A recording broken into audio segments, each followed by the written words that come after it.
কিভাবে police, answer এবং র্যাবের পোশাক পরিবর্তনের সিদ্ধান্ত হলো, কারা করলো, কিভাবে করলো, এটা নিয়ে যখন আলোচনা সমালোচনা হচ্ছিল তখন উপদেষ্টা পরিষদ থেকে এর রহস্যর জট খুলে দেওয়া হলো।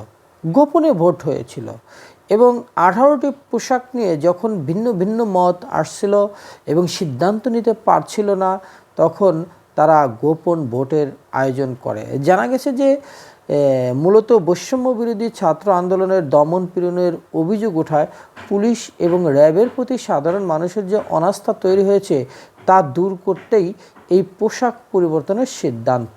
পোশাক পরিবর্তন করলেই নাকি এই যে মানুষের ভিতর থেকেও পরিবর্তন হবে, এরকমও অনেকে লেখছে এবং অনেকে বলছে যে পোশাকে দাগ লেগেছে, অতএব মানুষের ভিতরে দাগ লাগেনি, পোশাকে দাগ লেগেছে। পোশাকে দাগ যেহেতু লেগেছে তাহলে পোশাকই শেষ করে দাও, পোশাক পরিবর্তন করে দাও। আচ্ছা, আবার অনেকে বলছে যে পোশাকে কি যায় আসে, ভিতর থেকে মানুষটাই যদি পরিবর্তিত না হয় তাহলে পোশাক পরিবর্তন করে কী লাভ। ধরেন আমি আপনি একই ব্যক্তি, এখন আমি আপনি যা পরিধান করে আছি সেই পোশাকটা পরিবর্তন করলেই আমার চরিত্র, আমার স্বভাব, আমার খাসিলত পরিবর্তন হয়ে যাবে, এরকম যদি গ্যারান্টি থাকে তাহলে তো অনেক ভালো, অনেক সুন্দর। যাই হোক, এখন কথা হলো যে পোশাক পরিবর্তনের এই যে সিদ্ধান্ত, লোহার কালার আয়রন, তারপর জলপাই রং, তারপরে আনসারের গোল্ডেন হুইট মানে সোনালি গম কালার, এই পোশাকগুলো নির্ধারণ নিয়ে অনেক ভোট হয়েছে। বিশেষ করে 18টি পোশাক যখন সামনে আসে, এই 18টি পোশাক সামনে আসার পর যে বৈঠক শুরুর আগে বিভিন্ন পোশাকে 18 জন পুলিশ, আনসার ও র্যাব সদস্য একে একে বৈঠকে প্রবেশ করে।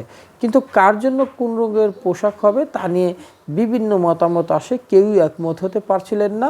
পরে সিদ্ধান্ত হয় বৈঠকে অংশগ্রহণকারীদের গোপন ভোটের মাধ্যমে পোশাক নির্ধারণ করা হবে। সর্বোচ্চ সংখ্যক ভোটে পুলিশের জন্য পোশাক নির্বাচন করা হয়।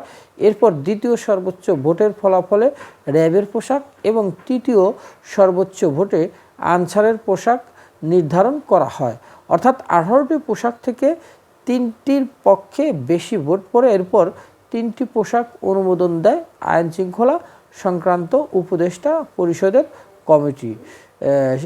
এছাড়া আরেকটি বিষয় হচ্ছে যে দেখেন, সারা দেশে আইন শৃঙ্খলা পরিস্থিতি, যে চুরি, ছিনতাই, চাঁদাবাজি, দখলবাজি, মামলা হামলা, জোর করে উঠিয়ে নেওয়া, তারপর ঘুষ বাণিজ্য ইত্যাদি কাজে আইন শৃঙ্খলা বাহিনীর নাকি অনেকেই জড়িত থাকে এবং এই জড়িত থাকা, তারপর তাদের ভিতরে যে ঘুষ, অন্যায়, অনিয়মের মন মানসিকতা, এগুলো দূর করতে এবং পুলিশকে ট্রমা থেকে বের হয়ে আসার জন্যই এইটা করা হয়েছে। যাক, দেখা যাক, পোশাক পরিবর্তনে যদি ব্যক্তির পরিবর্তন হয়, সরকার করতে পারে, সেটা ভালো।